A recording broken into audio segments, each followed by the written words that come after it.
What happens when your business has a bad week?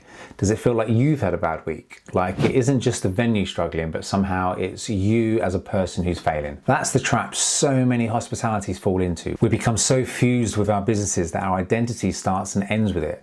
Every slow Tuesday night feels like a personal rejection. Every staff issue feels like we're not cut out for leadership. And every bill that lands feels like it's aimed directly at us. But here's the truth, you are not your business, and if you can't separate the two, burnout becomes inevitable. Welcome to the Lead Well channel, where we help hospitality leaders protect their well-being, lead with clarity, and build businesses that don't break them. If this resonates already, take a second to subscribe and like the video.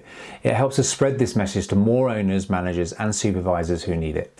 Hi, my name's Trevor. I've run a successful restaurant and cocktail bar for years, but here's the thing, I didn't come from hospitality. I built it from scratch, figuring it out in real time, with no manual, no mentor, and no roadmap.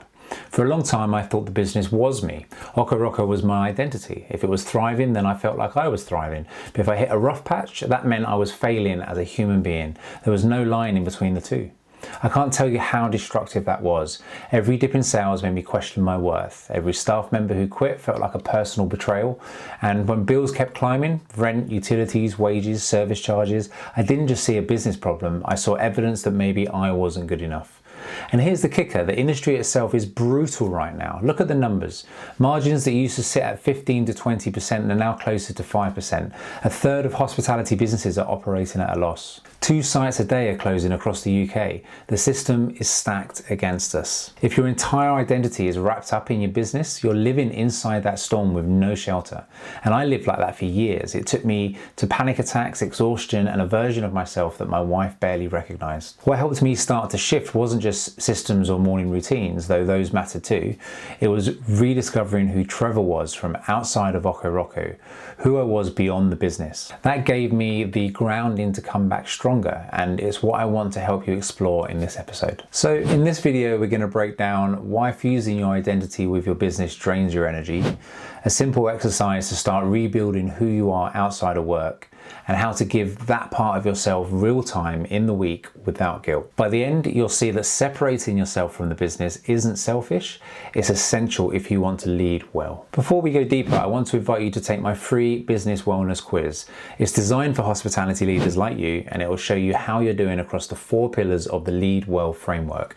Look inward, establish rhythm, align your energy, and direct with clarity. It takes a few minutes and it'll give you a snapshot of where your biggest drains are right now, because you carry a lot and you deserve the tools and the support to carry it well. Here's the problem with making your business your identity. It leaves you with no buffer.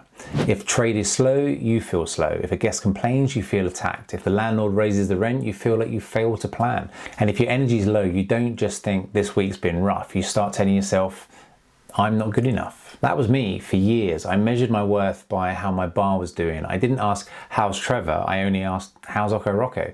And if the answer wasn't glowing, then my whole identity crumbled with it. It's a dangerous game because hospitality is unpredictable by nature.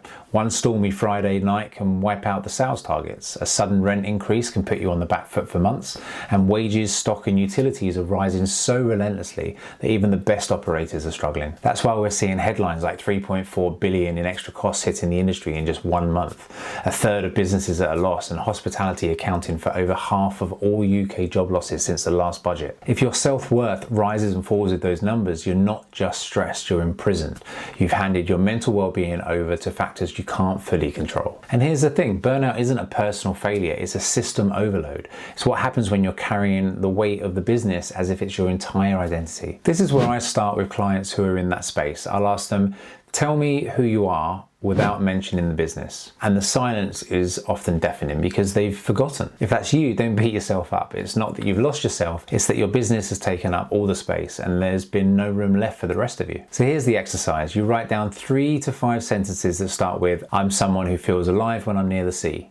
I'm someone who loves getting lost in a book. I'm someone who laughs until my ribs hurt when I'm with my oldest mate. I'm someone who feels grounded when I cook for my family. Notice how none of these have anything to do with being an owner or a manager. They're about being a person. That's what I call identity anchors. They remind you that you are much more than your business. They give you touch points that can ground you when everything else is chaotic. So we've looked at the hidden cost of fusing your identity with your business and why it drains the life out of you. We've also walked through the I'm someone who exercise to start rebuilding your identity anchors. Now let's get practical, because it's one thing to write those anchors down and it's another to give them space in your actual week. In the next part, I'll show you how to make time for the person behind the business using tools that help you protect that time without guilt. Bringing your identity anchors into real life. So let's say you've done the exercise and written out a few identity anchors. That's a powerful first step. But unless you make space for them in your life, they'll just sit on a piece of paper. This is where we need to connect those anchors to your time, because identity isn't just what you say you are, it's what you actually give your energy to. Here's the trap that most hospitality leaders fall into. The business fills every gap. If you've got a spare hour, it gets swallowed by admin. If a night off appears, you use it to catch up on jobs. If someone else covers a shift, you use that time to think about how you would have done it differently. And that's how identity anchors get starved. You may know you're someone who loves music or cooking or hiking or spending time with your kids, but unless you block that into your week, it will just keep losing to the business. Now, I know what you're thinking, Trevor, I've tried time blocking. It doesn't work in hospitality. Things change all too much. And you're right. The corporate version of time blocking doesn't fit into our world. You can't lock yourself into a rigid 2-hour blocks when you've got late night finishes, unpredictable covers, or suppliers who call you 5 times in an hour. But what does work is anchor time. These are protected blocks that don't need to be huge. They just need to exist. Think of them as promises to yourself, 1 or 2 hours a week that belong to the person, not the owner. They might look like a Tuesday morning walk before heading into the venue, a Saturday afternoon when you cook for joy, not just for service, or a Wednesday evening where you switch your phone off and you just play guitar. These don't have to be grand or indulgent. They just need to remind you that you are more than your business. And here's where the weekly wellness and operations planner comes in. This is a tool I built after years of burning out, and it helps you plan your week with both your business operations and your personal well-being in mind. How the planner helps. It asks you to list your non-negotiables, and that includes personal ones. It forces you to look at the week, not just in terms of shifts and service, but in terms of energy. And it helps you set intentions for the week that go beyond survive. So when you're planning your week, you don't just write payroll, orders, rota. You also write, I'm someone who loves music. So Friday afternoon, 1 hour, guitar time. It may sound small, but when you start honoring that, you're putting your identity back into your week. Now you might wonder, how does this connect to energy? Isn't it just self-care? Here's the link. Burnout happens when there's no return on the energy that you're spending. If every ounce goes into the business and nothing comes back to the person, you're in a constant deficit. But when you block time for identity anchors, you're creating energy returns. That 1 hour walking or cooking or playing guitar or sitting with your kids, it tops your tank back up and it reminds you why you're doing all this in the first place. And that means you walk into service more grounded. You show up for your team with more patience. You make decisions with more clarity. Protecting your energy isn't just about sleep or diet, it's about living as a whole person. So in this section, we've looked at how to move from identity anchors on paper to identity anchors in practice, and why protecting even 1 or 2 hours a week can shift your energy. Coming up next, I want to take this deeper, because sometimes even with anchors and time blocks, the overwhelm still hits. And when it does, you need a way to catch your spirals before they carry you away. That's where I'll walk you through the tools I use for overthinking and emotional resets, including the Thought Diary Worksheet and the Crisis Recovery Plan. These aren't about stopping the chaos, they're about giving you a way to handle it without losing yourself. Here's the truth, even with identity anchors and time blocks, you're still going to have moments where everything feels too much. Hospitality doesn't wait for your calendar. Crises show up mid-service, anxiety spikes the second you sit down at home. Overthinking barges in just when you finally have time to breathe. I used to think I needed to get tougher, push through and ignore it, but that's exactly how I ended up in panic attacks and sleepless nights. What I learned is this: you don't need to eliminate overwhelm, you need to catch it before it takes over.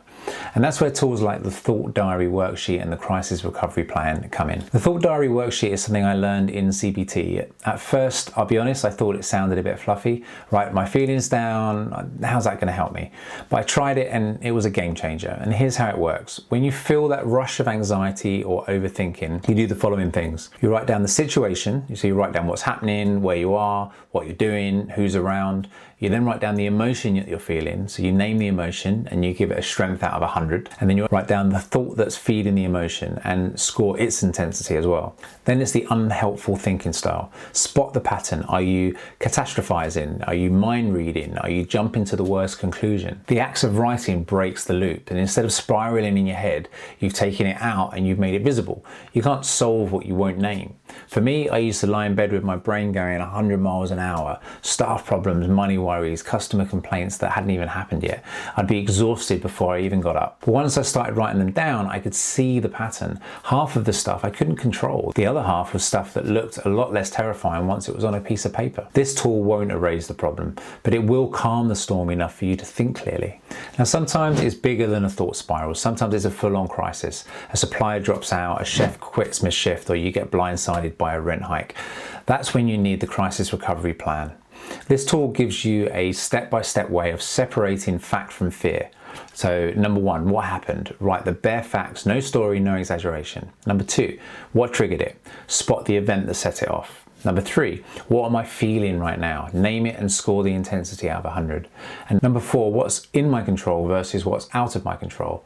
This is huge. You focus only on what's yours to act on. Number five, what's the real impact? Not the imagined catastrophic version, the real practical one. Number six, immediate recovery plan. 24 hours, 3 to 5 days. What can you do now? What can wait? And then number seven, lessons to prevent the repeat. So every crisis becomes training for the next one. I'll never forget one period when I was afraid to go to bed because I knew the second my head hit the pillow, my brain would start racing with everything that would go wrong. It was torment. But using the crisis recovery plan at night gave me a way to see those thoughts through, to write them down, strip away the irrational endings, and separate the noise from the reality. And that shift gave me a rest for the first time in months. It doesn't make the crisis disappear, but it stops the crisis from owning you. So how does this all connect to align your energy? Because energy isn't about hours of sleep or calories in, it's about what your nervous system is carrying.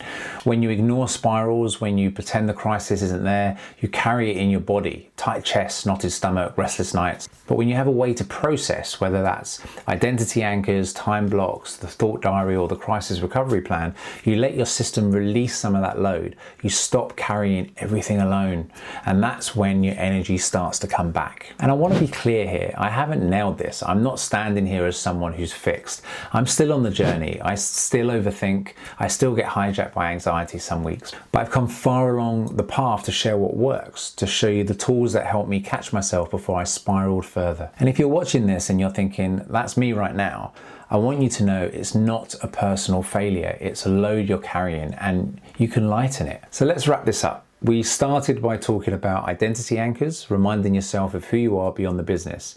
We then looked at how to bring those anchors into your week through protected time blocks. From there, we dug into tools for when the overwhelm still hits, the Thought Diary Worksheet for catching spirals, and the crisis recovery plan for when it all comes crashing in at once. Put these together and you've got a toolkit that doesn't just help you survive crises, it helps you stay connected to yourself while you lead. And that's what Align Your Energy is all about. It's about protecting the person, not just the business. If you want to know where you're at right now, take my free business and wellness quiz. You'll discover your Lead Well score and you'll see which of the 4 pillars that needs your attention the most. The link's below. And remember, you matter too. Don't forget that.